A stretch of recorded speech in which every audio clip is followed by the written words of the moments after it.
Agora, falando daquilo que nós comemos, porquê é que a resistência aos antimicrobianos pode ser transmitida através dos nossos alimentos? Isso é uma pergunta complexa. Em princípio, se todos os sistemas que tiverem implementados funcionarem de forma adequada, isso não é suposto acontecer. Em países em que tudo aquilo que diz respeito à segurança alimentar está devidamente acautelado e controlado, em princípio não deve acontecer, mas sabemos que acontece, não é? E todos estes problemas são altamente exponenciados com as questões da globalização, não é? Porque repara que quando nós andamos a viajar de um lado para o outro, ou quando os alimentos viajam de um lado para o outro, não temos que ir nós aos sítios, há países em que estes sistemas não funcionam tão bem, não são tão efetivos, não é? No terreno, no sentido de evitar que isso possa vir a acontecer, não é?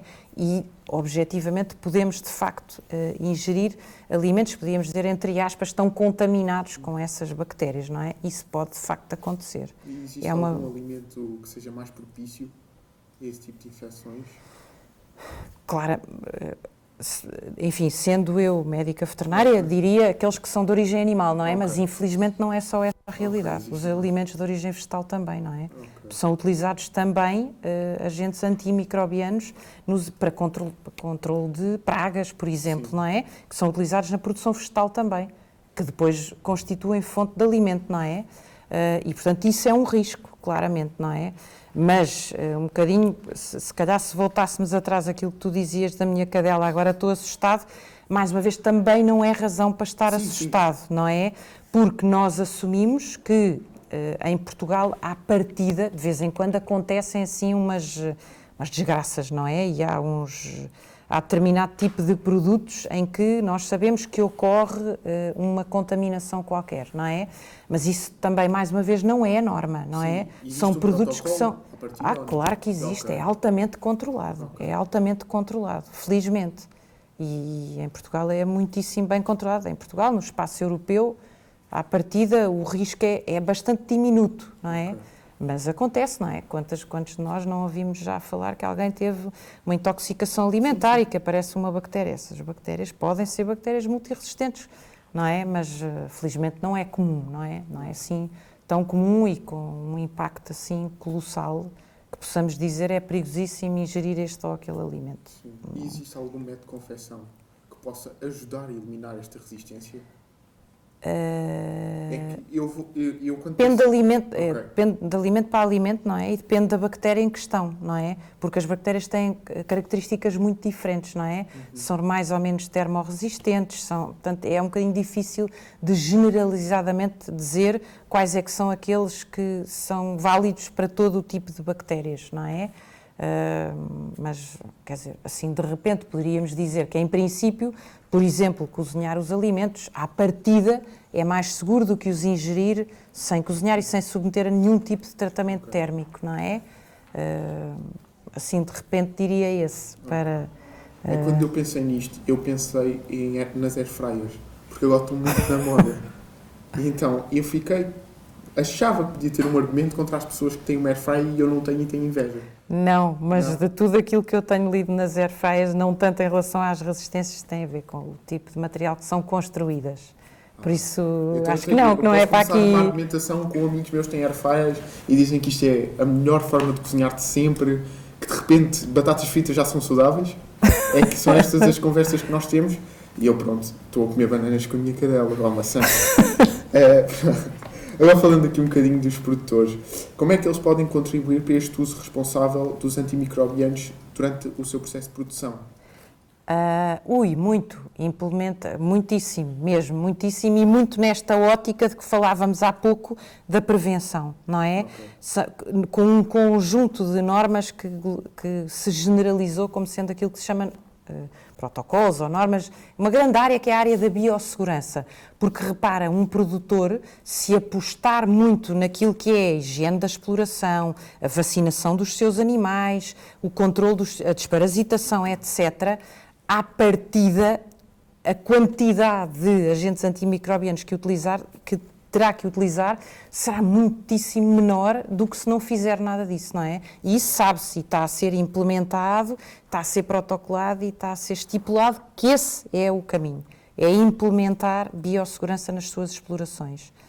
Isso já existe em algum tipo de explorações, em particular naquelas mais intensivas, sei lá, de suínos, aves, em que os cuidados neste tipo de área são enormes há muito tempo, porque repara, se é uma produção intensiva com muitos animais, se entra lá dentro uma bactéria, aquilo dizima toda a produção, não é? Portanto, são os próprios produtores que querem aderir a estas medidas, não é? Isto é um caminho difícil, não é?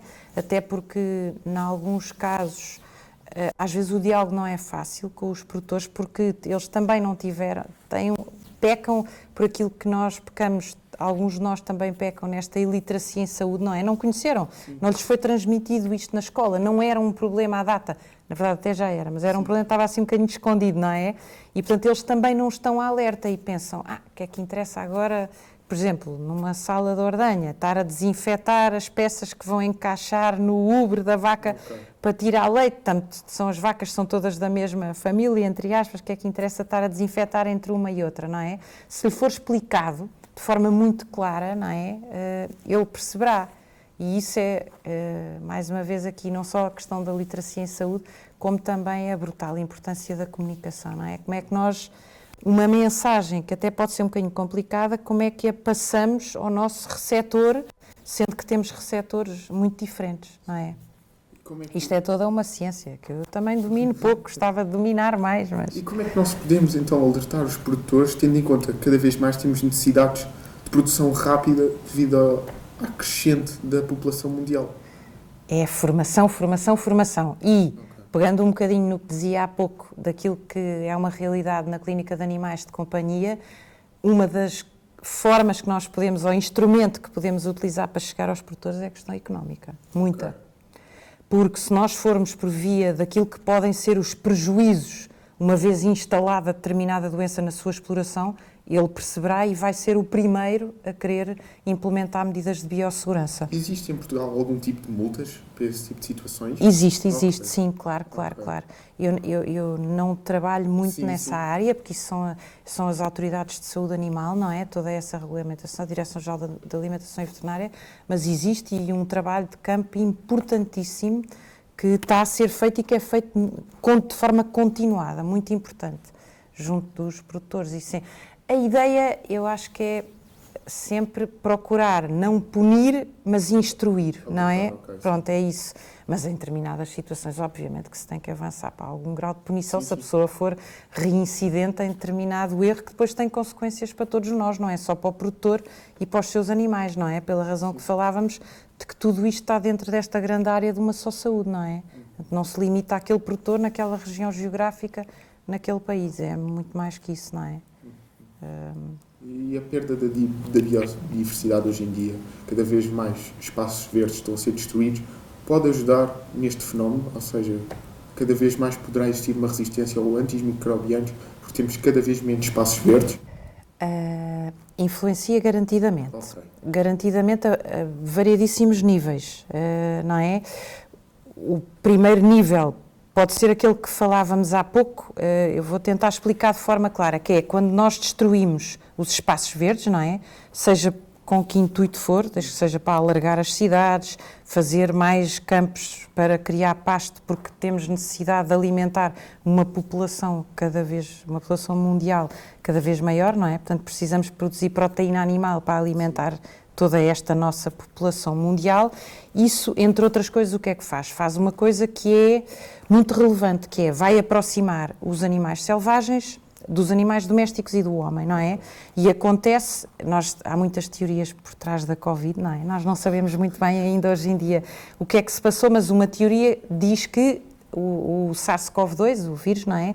Veio dos morcegos. Repara, os morcegos, por norma, não estão nas cidades, não é? Eles só vêm para as cidades porque o seu habitat foi corrompido, digamos assim, de alguma forma, seja diretamente, foi destruído, seja porque por exemplo, por perda de biodiversidade, houve determinado acesso à sua fonte de alimentação que desapareceu e ele tem que invadir outros habitats para vir procurar alimentação, abrigo, etc. Assim, de uma forma simplista, não é? E então ele aproxima-se de nós e pode, ao aproximar-se, trazer com ele vírus que a ele não lhe provocam doença, porque estão adaptados, mas a nós acabam por provocar, não é?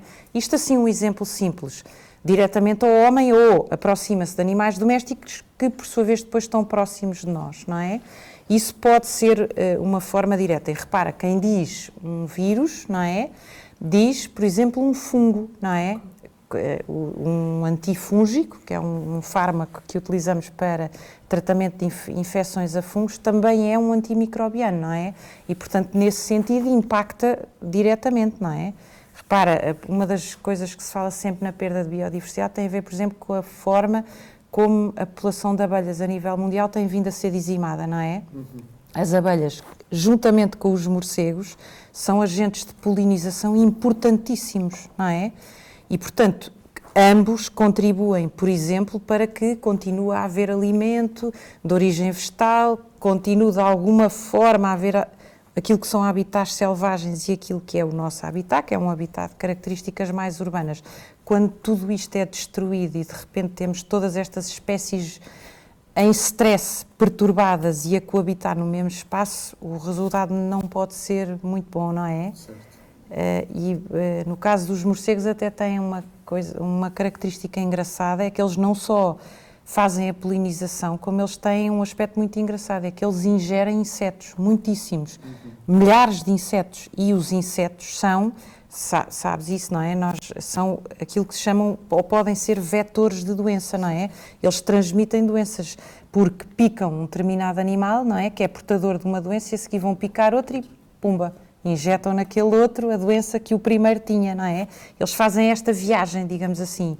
Portanto, se, por exemplo, repara, os morcegos, tu dizimasses a população de morcegos, porque eles deixam de ter habitat, fonte de alimento, etc., de repente, garantidamente, tinhas mais doenças transmitidas por vetores, percebes? Porque tens mais insetos, não é?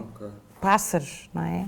A perda da biodiversidade a nível das aves, por exemplo, também é muito marcante a este nível, não é? Nós hoje em dia temos imensas gaivotas, por exemplo, em Lisboa, não é? Isso é, obviamente, um risco, não é? Gaivotas que vão ao lixo. As gaivotas são, aliás, um bom exemplo nesta questão das resistências aos antimicrobianos. Isso também está estudado, não é? Em que nas fezes das gaivotas apanham-se milhares de bactérias com resistências aos antimicrobianos.